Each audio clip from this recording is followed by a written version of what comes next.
Hello, everyone. This is the recording for Chapter 1, and this is Understanding Business Communication. So, in this particular chapter, we are going to identify the different components of the communication, and also we are going to identify the different verbal and nonverbal barriers to communication. We will also look into the different criteria for choosing communication media and look into what could be the potential, okay, or to avoid potential legal consequences of communication. And lastly, we will be looking into how to communicate ethically. Okay.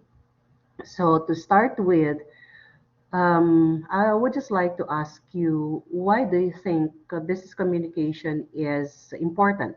Okay, or what is the significance? So do you really need it? After finishing your degrees, so many of you would be finishing your interior design, your bachelor's in English, or maybe in business administration, computer science, the HR, accountancy, and MIS. So the question here is, what is it for you? What is it for you to understand and to learn about business communication? So again, this is not a subject or a course merely for business students, okay? But everyone needs, practically everyone needs, even during at this time when you are merely students, you need to communicate. Okay, you need to communicate to your teachers.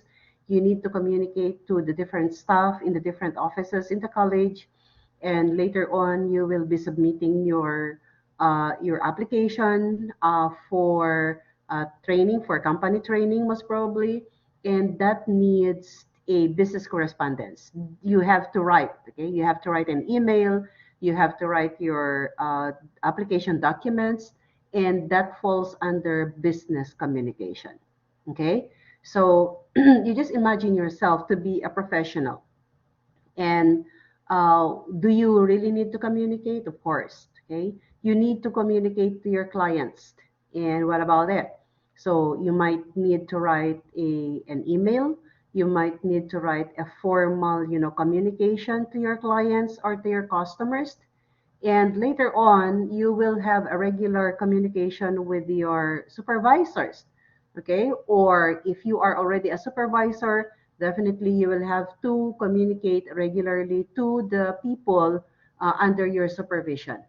And again, that is business communication, okay? So what about business communication? We will be looking into the different components of business communication. And what about it? So why do we need to communicate? Okay, so from where does it resonate? From where does it, or what are those things that may trigger communication? Why do you need to communicate? Why do you need to talk to your teachers? Why do you need to talk to, the SIS team? For now, many of you might have communicated with regarding the registration. Okay, you need to add more courses into your registration, and therefore you need to inform the SIS team about your petition of adding more courses, okay, into your registration, or maybe you have emailed somebody else for that particular purpose. So that is what we call as communication need. Okay. Or for example, you will be a supervisor, or you are a supervisor of a certain organization, and you need to disseminate a certain information, meaning, for example, there is a new policy that you need to let the subordinates know about it. So therefore that is what we call as a communication need. Or if you are a mere employee, an ordinary employee, for example, and you have seen the need of a new computer, okay, because the existing computer might not be functioning very well already. So that particular situation will actually give you the need, okay, to communicate about the problem and maybe to give a proposal to your direct supervisor. So at any point of time, there will always be a need for communication, okay? And that actually gives you the reason why you have to communicate, okay? So that's the first thing, the communication need, okay? That's the first component of communication. Another one would be the sender. Okay, so who is the sender? So the person or that individual that needs to communicate something is the sender of the message. Okay, so what is the responsibility of the sender? So the sender usually notices the need to communicate. Okay, and therefore, out of that particular situation, out of that particular need, he or she now interprets the communication context. Okay, so how is she going to communicate that? Considering what is the culture, okay, what is the culture in the organization. So the next question would be, to whom is she going to communicate? Okay, is she going to directly talk to the CEO, or maybe goes into, the proper flow of communication? So that all depends on what is the practice in the organization. Or we'll have to look into, the ethical way of communicating. So will there be an ethical, something like an effect, okay? Or there could be some other things that she has to consider. That is on the interpreting communication context. And then, of course, after knowing who should that sender has to communicate to, okay, so he has to identify and analyze the audience. Okay, so are you going to write, or are you going to communicate to your subordinate, or are you going to communicate to an outside business entity? Are you going to communicate to the government? Are you going to communicate to your teacher? Are you going to communicate to your friend? Now, analyzing and knowing your audience would definitely, affect, okay, affect how you're going to write your message. Am I right? So, the way to communicate with your friends, okay, will definitely be different when you communicate to your teachers, or maybe communicate to the management of the college. Am I right? So you have to, or the sender has to analyze the audience. Okay. And next one would be determine the objective.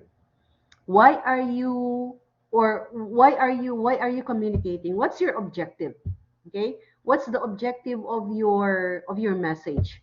Why do you need to email? Okay. What's the objective of your email? What is the objective of your announcement? And then after that, you choose now the medium. So in a while, we will see different kinds of communication media, okay? And of course, you know that, okay? There are many ways by which you can communicate, okay, to people. So the question here is that what would be the most appropriate, okay? So because for a certain kind of message, for a certain kind of situation, there would be an appropriate communication medium for that. Are you going to email? Are you going to have a phone call? Are you going to call for a personal, a person-to-person meeting? Okay, or are you just going to write something, or something like a note, okay, to be given to the person? Okay, that depends on the situation. And later on now, writes, or you have to create the message. Okay, and then of course, after that, the message is being composed. Okay, so the message is there. So the message definitely would give the correct information. Okay, as much as possible, the message is clear enough to be understood by the other person. Okay, because later on you'll come to see that there could be some barriers. Okay, there could be some barriers to communication, and the one reason, okay, or one barrier is how well the message could have been written. So if the message has been written very clearly, then most probably the receiver, okay, of the message will be able to understand that. Okay, but otherwise, then it could be a source of miscommunication. So again, the message has to be written very well and has to be written very clearly. And we also have another one as two audience, okay? So the audience is actually the person who will be receiving, or group of people who will be receiving the message, okay? And once the audience would receive the message, then he has to interpret it. She has to interpret the message. So I mean to say that she should be able to understand, and she should be able to interpret what the message is all about. Okay? And if necessary, okay, if necessary, has to provide a feedback. Okay? Has to provide a feedback. So that would mean that, and that particular feedback, that particular response now becomes the sender of the new message. So the audience now, okay, becomes now the sender of the new message, and it continues into a cycle if the sender and the audience would exchange messages to each other. Got it? Okay. So take note that the feedback may not really be necessary.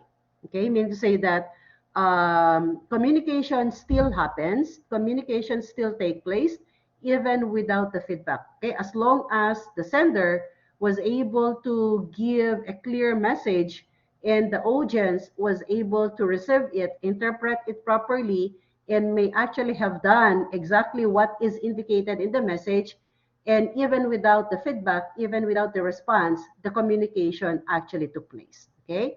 So, for example, if I ask you to stand, okay, and so my command or my instruction for you was very clear, okay, for you to stand. So, without any reply from you, without any response from you, without any feedback from you, if you stood up, okay, mean to say that the communication still took place, okay, meaning to say that the sender was able to successfully deliver the message, a clear message to the audience, and the audience understood it and interpreted it very well. Okay, so that's the communication model. So basically, the components of a communication includes communication need. We also have the sender. We also have the audience. We also have the message. Okay. Moving on, a message, rather a communication in an organization could either come in a formal, rather in a formal or an informal form. Okay, so what about formal, a formal form of communication? So when the information comes officially from the management, for example, administration, through the use of memorandums, emails, letters, for example, instructions, official instructions, or maybe those information that you see from the website, okay, or web pages of an organization, that is a formal communication. And of course, we also have informal, okay? Or we usually call it as a grapevine.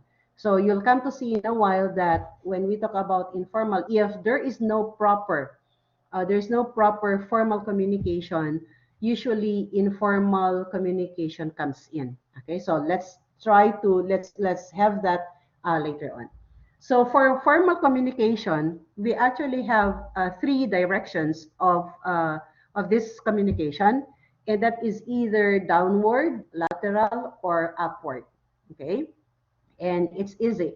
As the name implies, when we talk about downward, these are the communications coming from the top management or maybe a certain level of management flowing downward, okay, to the people who actually reports to them or to the people who they supervise, okay?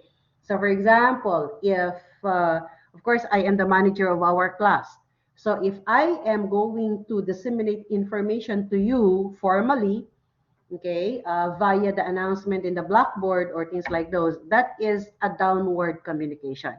So coming from me, going to you as my students is a downward communication. or maybe a manager to his or her subordinates, okay, or to the people reporting to him or to her. So that is a downward communication.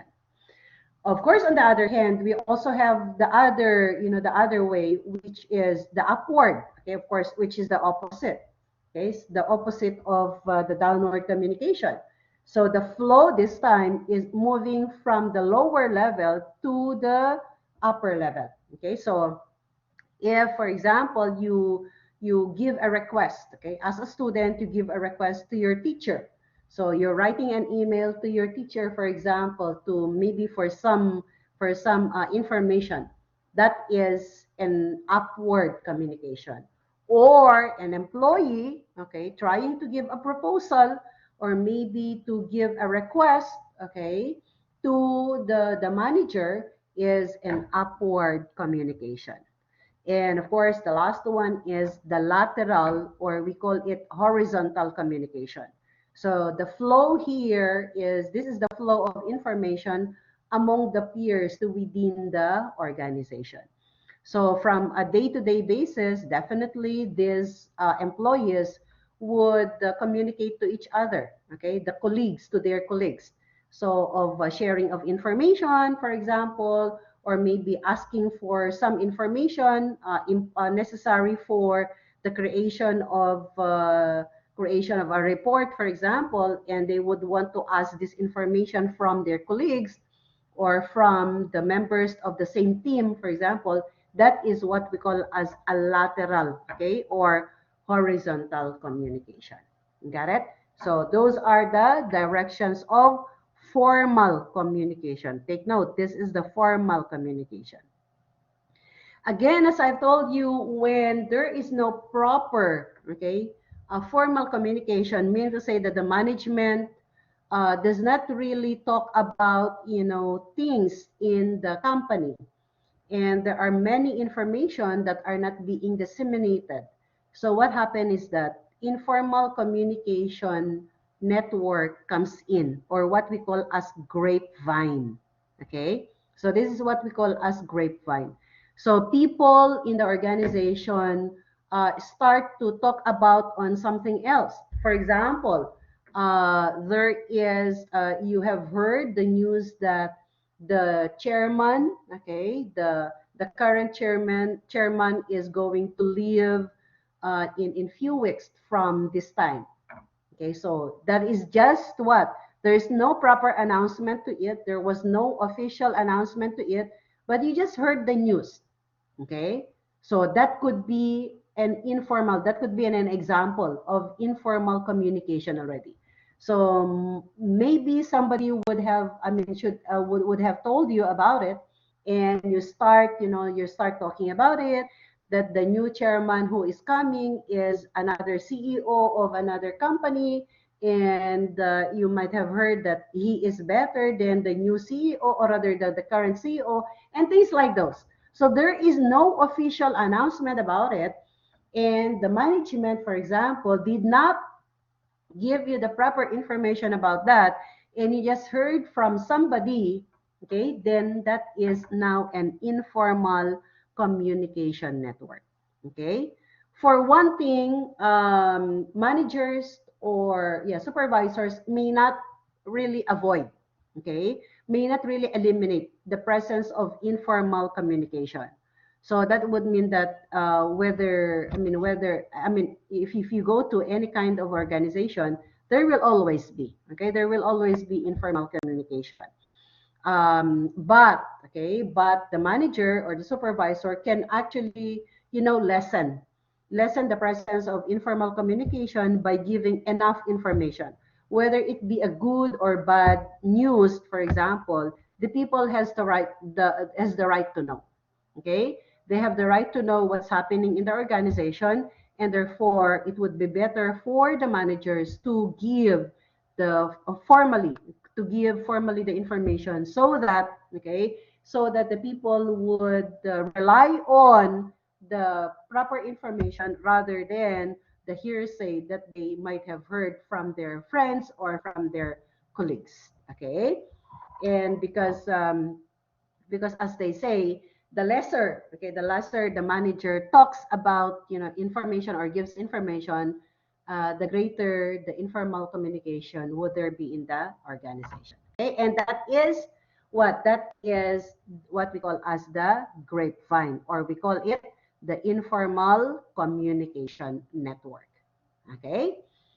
Moving on, what could be, if you might have heard me just a while back, that the message, okay, the message that a sender would provide to the audience may not be, okay, may not be interpreted as the as is, okay, or there could be some miscommunications, or there could be some misunderstanding, okay. And what causes that are what we call as the communication barriers, which could come in a form of what? A verbal or non-verbal communication barriers. Okay? When we talk about verbal, okay, when we talk about verbal communication barriers, these are in the spoken words or the written messages that we have. So this all depends on the message itself. Okay? And nonverbal are those that would include, for example, facial expressions, your actions, or things like those. Okay, so what about the different verbal communication barriers that we have? First is inadequate knowledge or vocabulary. Okay, so I think you agree with this, that at times you may not understand. Okay, you may not understand what the speaker is saying because you might have heard the terminology, you might have heard the vocabulary, okay, you might have heard the word for the first time. So it's not a familiar word, it's not a common word, okay? And therefore, in the end, you have not understood the speaker. Okay? Why? Because of the vocabulary. Okay? Because of the vocabulary that has been used by the speaker. Got it? So that's why, if you want to become an effective communicator, or if you want to understand, for example, fully the language, you have to enrich your vocabularies. Okay? Or something like, if the speaker is talking about, something else, okay, or out of this world, knowledge, and you have not heard anything about it. Okay, so for example, the topic supposedly is something on communication, but the teacher started to talk about accounting, for example. So those people who are in the accounting field may be able to understand that. But what do you think about those people in the ID, or maybe in English, or maybe in another field? Okay? The knowledge, okay, they might not have proper knowledge about it, and therefore, in the end, you will not be able to understand, right? So that's the first one. Inadequate, okay, mean to say that you lack knowledge, okay, or the audience lack knowledge or vocabulary about the topics that are being discussed. So that could be a communication barrier. It would be a headache, right? It would be very difficult to understand if you have not, or if you are hearing the word for the first time, or the vocabularies for the first time. Another one would be difference in interpretation. Okay? So what about it? The other person is actually, or the receiver is giving a different meaning, okay, to the word. Okay? So the sender, or yeah, the speaker means it this, or means this, but the audience is giving it, or interpreting it in a different manner. Okay? So for example, um, um, the speaker said something, and the other person, although the speaker may not mean anything, okay, may not mean anything foul, but the other person was so much offended, okay, so much offended. Why? Because of her interpretation. Okay, have you ever experienced that? You felt so bad, okay, for example, because you interpreted the message falsely. You might have interpreted it in a different way, or maybe vice versa. You have said something jokingly, for example, to your friend, and you don't mean anything bad, but the other person just merely interpreted it in an offensive manner, and so therefore she got offended, and she felt bad about it. Okay, so that is the difference in interpretation. And take note that there are some words, okay, there are some words that would have a different meaning, or it has a denotation. So when we talk about denotation, this is the literal meaning of the word. Okay? So the literal meaning of the word. So for example, if you look into the dictionary and you get this particular, literal definition of the word, that is what we call as denotation. But if we also have some words also have its connotation, okay? Connotation. So when we talk about connotation, it's a different meaning, okay? The word may actually is given another meaning. For example, if you are being told that you are plastic, okay? If you are a plastic person, how would you interpret that? Okay, how are you going to interpret that? Of course, you are a human being. Okay, if you're a human being, you might start, to pinch yourself. Am I really composed of a plastic? Of course, that's not the meaning. Okay, the connotation there is that, okay, you know that very well. Okay, you know that very well, that plastic, if being linked to a person, is what we call, a fake person. She's not real. You are not real. Okay, meaning to say you are not true. You are fake in terms of maybe your behavior, in terms of maybe of your attitude. That's the meaning of that, and that is what we call as connotation. Okay, so connotation. So plastic, if given the exact definition of that, okay, if you look into the dictionary, it's actually, a kind of material. Okay, a kind of material that dissolves in a high heat, for example. But if the word plastic is associated with a certain person, then that means a different thing. There's a connotation to that, and that means that that person is fake. That person is unreal. Got it? So that is on difference on interpretation. Another one would be language differences, of course. Okay, this is very obvious. So if you start talking using Arabic, definitely I will not be able to understand. In like manner, if I start talking on my own language, okay, and talk to you, okay, that means that, you may not also be able to understand me. So it becomes what? A communication barrier. Okay? That is why we have, this international language, maybe English language, that could be learned by anyone else in order for us to communicate, okay, to communicate to other people other than those who can understand our own language. Got it? So that is on language differences. Another one would be inappropriate use or inappropriate use of expressions. Okay, so you know that we have expressions like slang, okay, or we also have jargons, okay, and we also have euphemism. Okay, so what about it? So we have what we call as slang. Okay, so slang are those terminologies that are being used by just a few people. Okay, so for example, if you are a group of musicians, okay, so that means that there could be some terminologies that you yourself, okay, as musicians, would be able to understand that.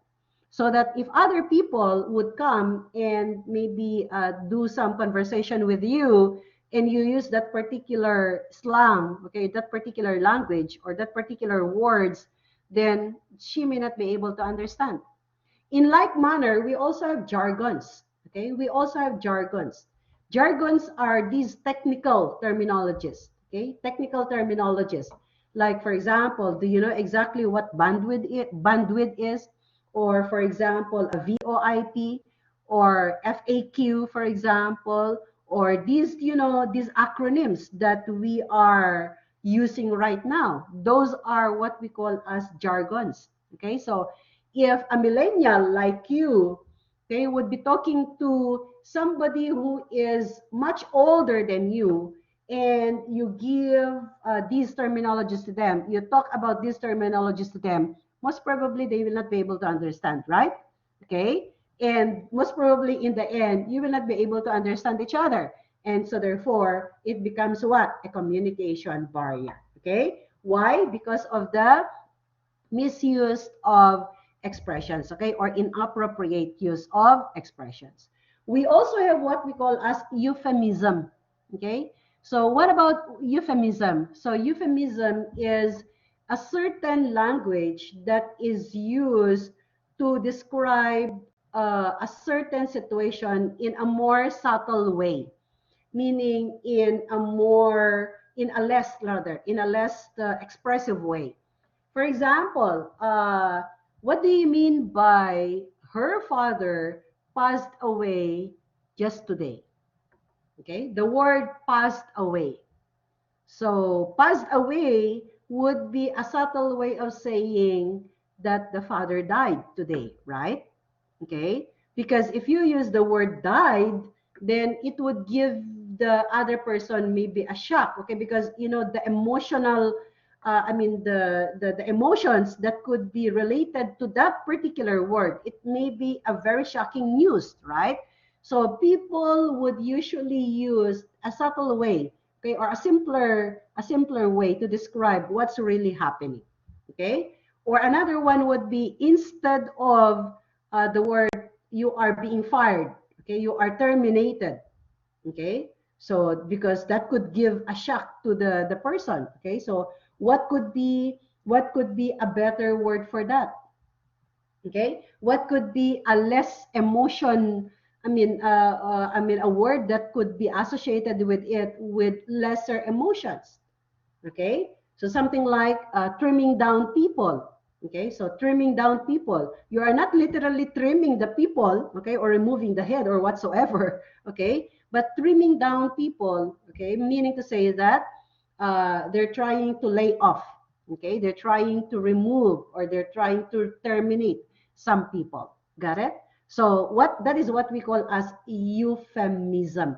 Okay, so again, we may want to have the purpose of making the message simpler and with lesser emotions attached to it. However, you just have to be very careful on the use of these euphemisms, because um, maybe there are some people who may not really understand, okay, who may not really understand what you mean. Okay, do you exactly know what senior citizens are?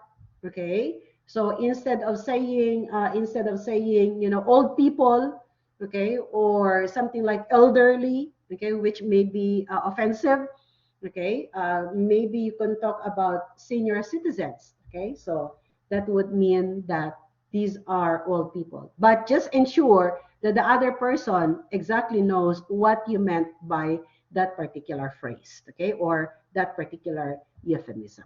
Got it? And of course, another one is over abstraction and ambiguity. Okay, so you know that ambiguity would mean, or ambiguous would mean not very clear. Okay, so if I would tell you, I'll meet you tomorrow. Okay, so I'll meet you tomorrow. Okay, when? Okay, where exactly? So that could be an ambiguous information. But if I say you, can I meet you in my office tomorrow at exactly 1 p.m.? So that would be a better information, right? That would be a clearer message.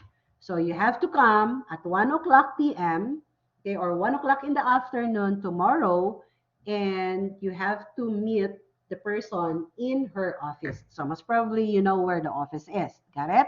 So that is on ambiguity. So if you have to refrain from using ambiguous statements because it could be a cause of, misunderstanding. Also, over abstraction. So when we talk about abstract, of course, we have the difference between abstract words and concrete words. So as much as possible, you need to use concrete, okay, concrete words. For example, communication, okay, communication or communicate. So I will communicate. I'll communicate to you about our project. Okay. So communication is an abstract. Okay, an abstract word. Why? Because there could be many ways of communicating. So how are you going to communicate? Okay. Are you going to send me an email, or are you going to call me, or are you going to call for a meeting, or are you going to write me a formal letter? Okay, or something like that, or are you going to just message me using the social media, okay, or something like WhatsApp or whatsoever? Okay, that's an abstract word. But if I tell you I will be sending you the information via WhatsApp by tomorrow, by tomorrow afternoon, okay, so that means that the other person would expect that a WhatsApp message will be arriving by tomorrow afternoon. Okay, and the word communicate in there was clearly defined to be a communication via the WhatsApp message. Get it? So that is on over abstraction and ambiguity. Again, you have to avoid, okay? As a speaker, you have to avoid using over abstraction and ambiguous statements, okay? Another one is polarization, over polarization. So not all situations, okay, not all situations has two opposite distinct poles. Mean to say that not all situations would fall either good or bad, okay, because doing good, of course, meaning to say you're not doing bad, okay? But not doing good may not necessarily be doing bad, something like that. So there are some situations we're in, we may not be able to define it exactly as two different, opposites, okay? Or when I say you're not beautiful, that does not mean that you are ugly. Got my point? Or if you are not good, that you really are bad. Got it? So there are situations that may fall in between. Okay, that may fall in between, and therefore, as much as possible, these gray areas has to be defined properly, because it may actually mean, something else. If you just kept quiet as to, for example, okay, for example, you are the manager, okay, you are the manager, and there are three people, okay, under your supervision, and you actually praised one of them, okay, you gave a very good comment to one of them, okay, because the other person was really excellent and was really doing well, okay, in her work. So therefore, you appraised her, you meaning you gave her some very good comments and things like those, and you kept quiet for the two. Okay, maybe because you do not want to tell that they are excellent, because they really are not, and you would not also want to tell them that they are bad because they really are not really bad.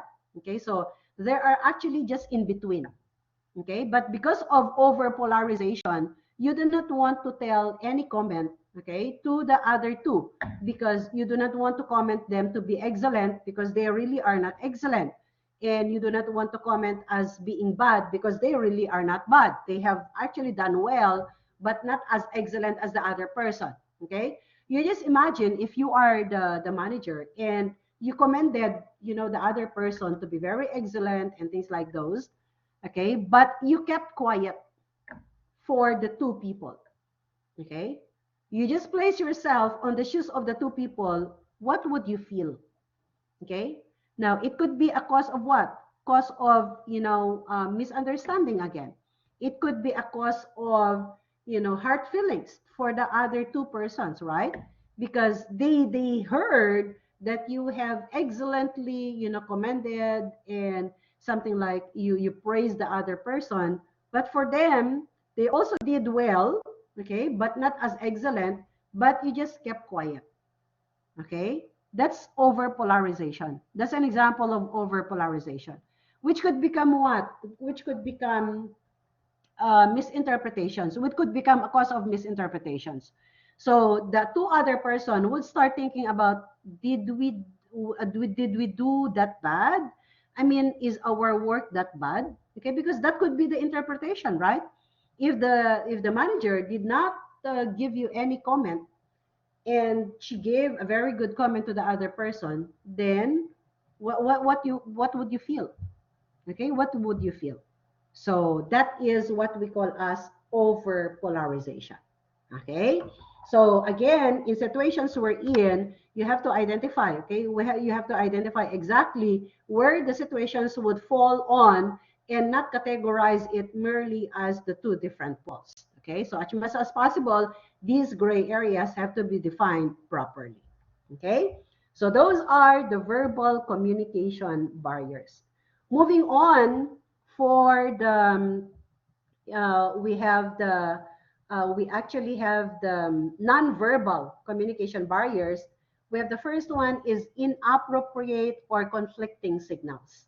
Okay, so what about it? So for example, if you say that you are really very good on business communication, you went for an application of a job, and you claim to write, okay, you claimed in your application that you really are good in business communication, and only to find out that there are some grammatical lapses in your application letter. Okay, that is a conflicting signal. Okay, because you are different from what you claim to be. Got it? And the thing here is that, okay, the thing here is that during these situations, what you show, particularly your actions, would speak louder than what you write, okay, in your resume or in your application.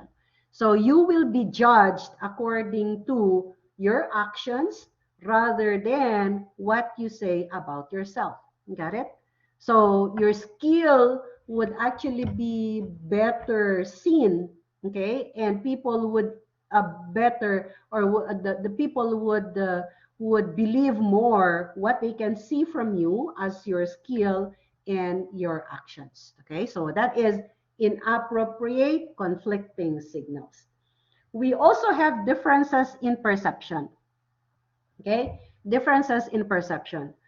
I do not know if you have experienced where your first impression of the speaker is not really good. Okay, and with that particular impression, your understanding of what the speaker would say is being affected, right? So, for example, you know the speaker, and meaning you have known her for not really being that good. So you already have that first impression. So no matter how good or no matter how well the information coming from the speaker, you tend not to believe, right? You tend not to believe. Or something like you have that impression that you are even better than the speaker. So what about that? Your minds would be closed, and that you are not even open to the idea, you are not even open to the information that is being given by the speaker. That is differences on perception, okay? Try to avoid that, okay? If you are listening to someone else, try to avoid those prejudices, okay? For example, you have a speaker that does not have a very good, a very good diction or a very good accent, okay? And you would say that, come on, this speaker is not really good, and things like those, okay? That particular feeling would actually affect, okay, how you understand the other person. Got it? So that is on your differences on perception. Got it? And of course, we also have inappropriate emotions. Okay? So if your anger is really at its height, for example, or you are overwhelming happy and things like those, and you have your emotions at its height, try not to communicate. Try not to tell, or try not to write emails, or talk to somebody else when you are angry, so much angry, for example, because you will be frustrated at the end. Okay, you regret saying all those things. Okay, you know that. Okay, because if your emotions, if you are actually at the height of your emotions, okay, you tend to utter words that later on you regret saying it, especially when you are a manager. Okay, try to calm down. Or even if you are an employee, try to calm down. In a situation wherein you get so upset, you get so lonely, you get very sad, you get very angry, try not to communicate meantime, and try to calm down. And then later on, when everything is clear, when you have a clearer mind already, then that's the time that you can write your email if ever you want to complain or whatsoever. Okay? So that is on inappropriate emotions. And of course, the environmental noise. Okay?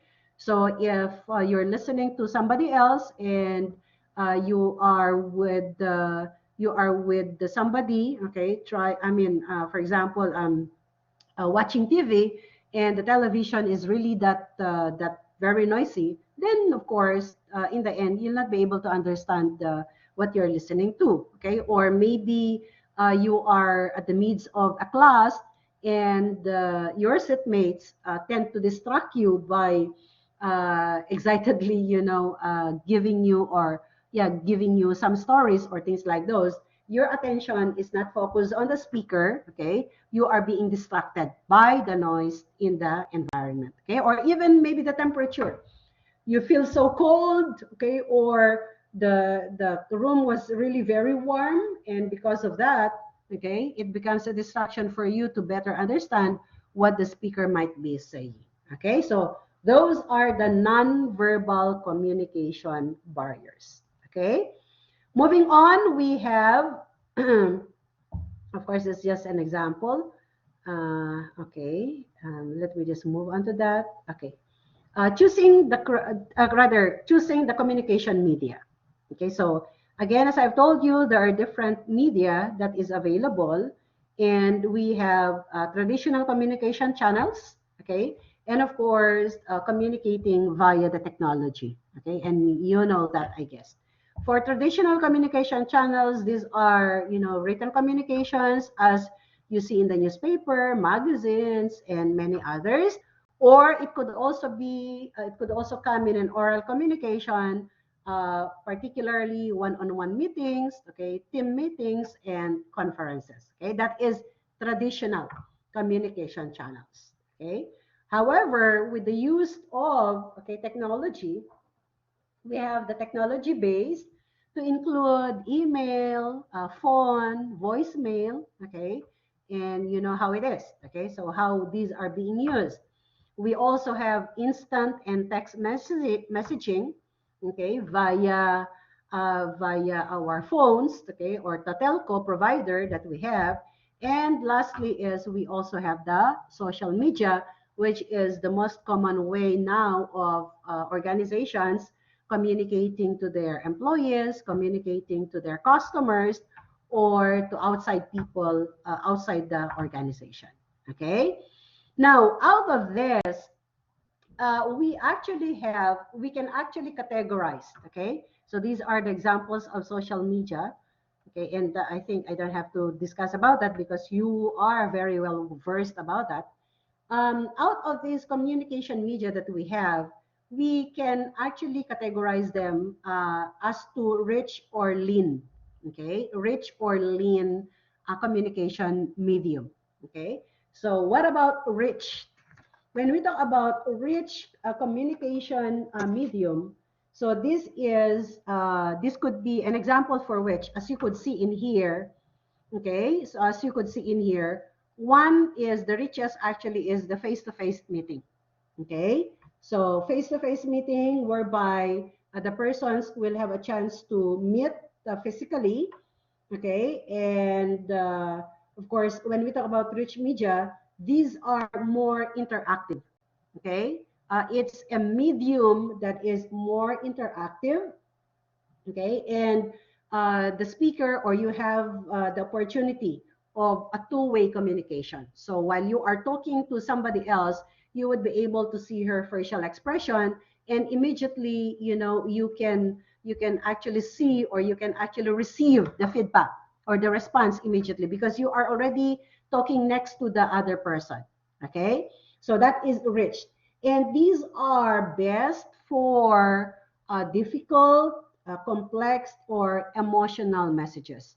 So if you want to discuss something difficult, for example, a project proposal, or maybe there is an incident in the organization, and you want to discuss it immediately with somebody else because the situation is a bit complex, okay, and you want to know exactly what the feedback is or things like those, then it would be better to have a face-to-face meeting.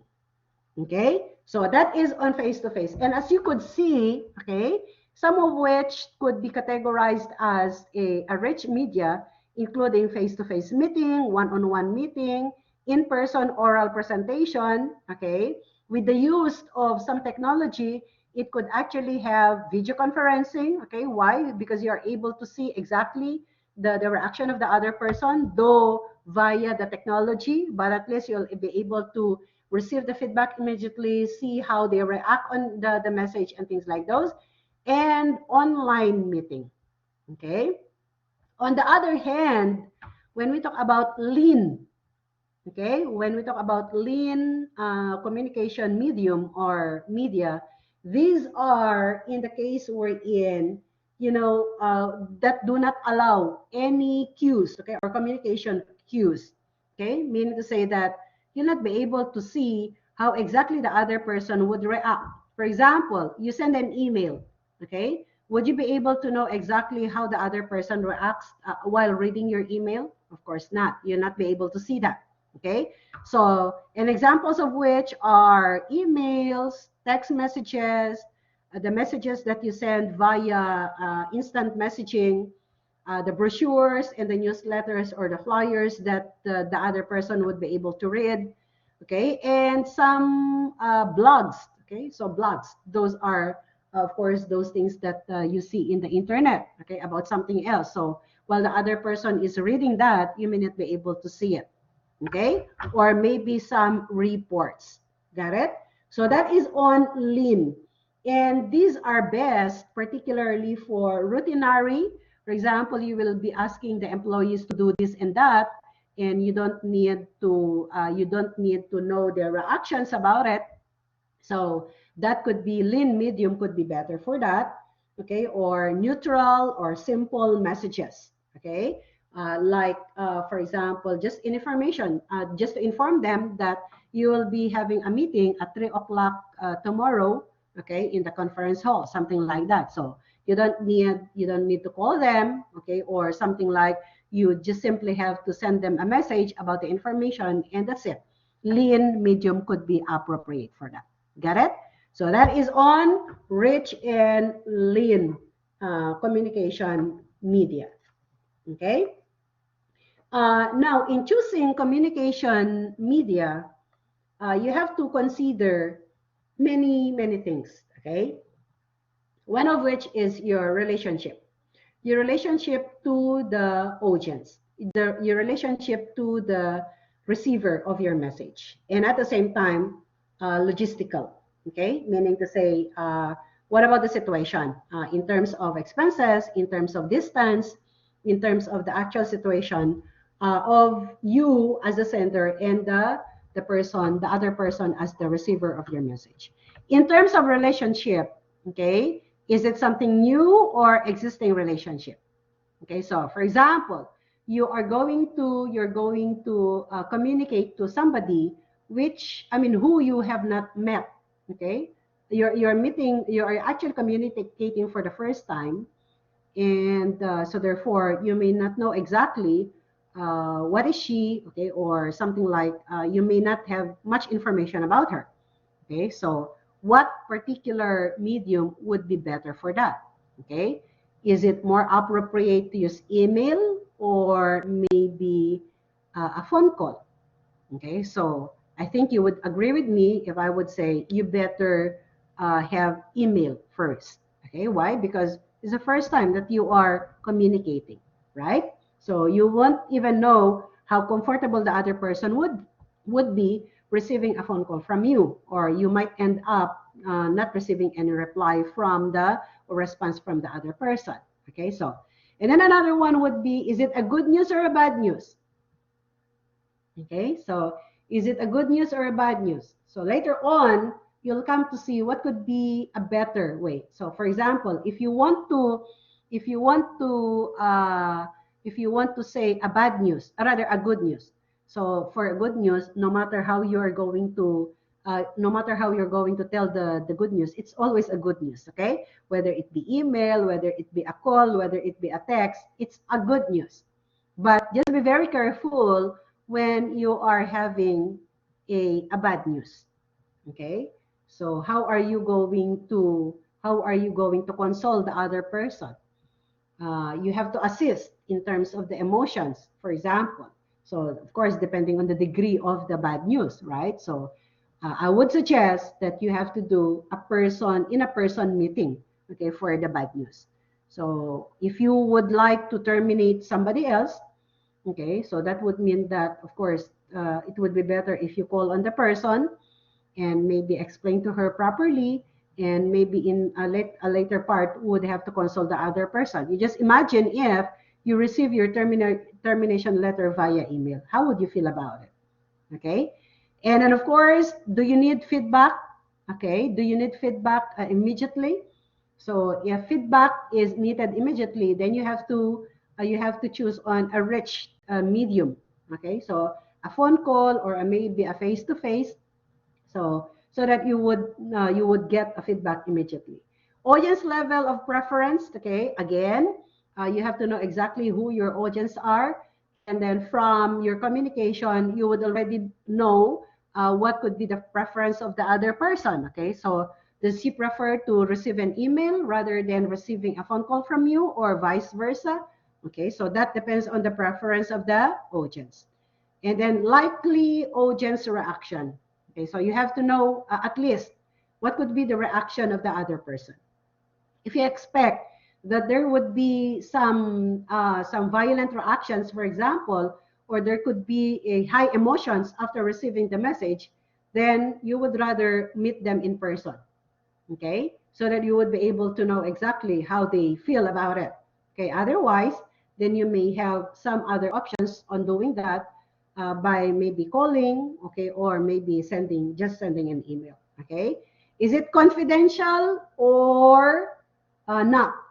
Okay, so what about confidential messages? As they say, anything given online or anything sent online can go public. Do you agree? Okay, even for emails. Okay, anything that can go online, okay, or can I mean that are sent online can go public.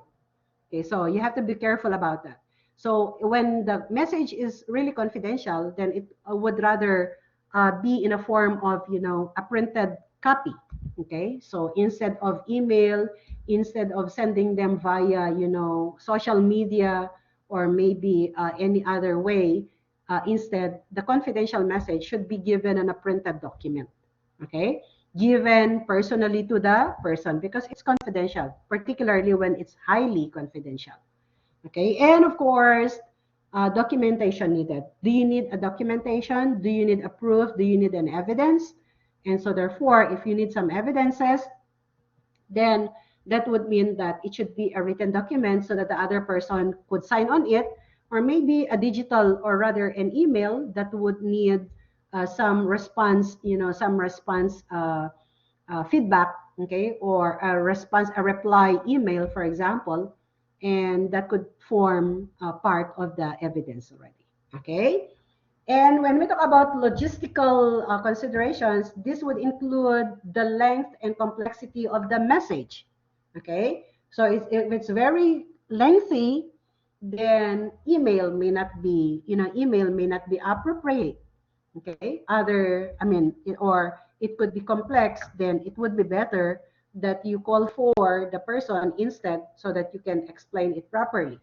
Okay, number and location of the recipients. Okay, so if the people are from outside the country, of course, okay, and there's no way by which you can call them for a physical meeting, then a video conferencing maybe or email could be do better on that situation. Okay, urgency of the message. Okay, if it's very urgent, then you might need to call. Okay, or you might need to call using the phone call, or maybe to call the person, okay, the person for a personal meeting. Okay, probability of the audience understanding. So are they able to understand? Okay, because if there would be necessary for you to explain it further, then you need to call for a person meeting, okay, or a in-person meeting, okay, other than just sending an email. And then of course, access to technology. Do they have access to technology? So even if you want to email them, or maybe do a video conferencing, if they don't have any access to technology, then you might be given no other choice, okay, but to call for an in-person meeting. Got it? So you have to, in every situation, the bottom line here is that in every situation, there will be a more appropriate communication medium that the speaker or that the sender has to choose, okay, to choose from. Okay, and of course, we have the potential and legal consequences of communication. Whatever you write, whatever you say can be taken against you. That's another thing, okay? So you have to be very careful on how you communicate, what kind of information you disseminate, because these information could go around or could go public and would have some legal implications. Got it? And then, of course, so the bottom line here is that you have to avoid, okay? You have to avoid legal consequences of communication. And lastly, we have ethical communication. So when we talk about ethics, take note that you are in an organization. So therefore, you have to consider communicating ethically. Okay, that would mean considering professional ethics defined by the organization. So there is a proper way, particularly on the use of different mediums. Okay, does the company allow the use of social media, for example? Do they allow employees to be using the phone, for example, for personal communication or things like those? So you are being defined, okay, but whatever rules and regulations the organization has, and that is what we call as professional ethics. Okay, so remember, we have what we call as organizational culture. So before you can communicate, you have to try, okay, try to ask, okay, try to know exactly how they do it in the organization, okay, so that you can communicate ethically. Another one could be, you can be defined by what's acceptable in the society. Okay, so you know very well that a certain society would have their own way of doing things. Okay, their practices in the society as being dictated by their culture, their beliefs, okay, or just their traditions. Okay, and that what we call as social ethics. Okay, so you have to talk, you have to communicate according to the practice, according to what is being done in the society or acceptable by the society. Okay, and lastly, according to individual ethics, we have our own personal manners, we have our own personal attitudes, depending, or values, depending on our upbringing, okay, depending on the family where we are, where we have grown from. So that is what we call as an individual ethics. That depends, or that is defined by the behavior or by the person himself. Okay, so that depends on your personal ethics. personal, personal values. So those are the types of ethics that you have to consider, particularly when you communicate. Okay. And of course, I think that's the end of our discussion. And this is an illustration of ethical decision making. Okay, this is a particularly looking into how ethical and how legal a decision making would be. Okay, so try to look into it. Okay, and I think everything is very clear in here. So that's the end of chapter 1, and the next few slides are examples, okay, or are stories that you can take a look at it, okay, that you can read and take a look, maybe giving some time, okay, you may give some time to read about it, okay, and you'll see some concepts, particularly including chapter 1 in here. And you can also look into the video, okay, this is a video clip, okay, particularly from a certain store, okay, and see how ethical, okay, or how the communication is being done in that particular store, okay. So thank you so much, and thank you for listening. So questions and clarifications will be done during our live discussions. Thank you.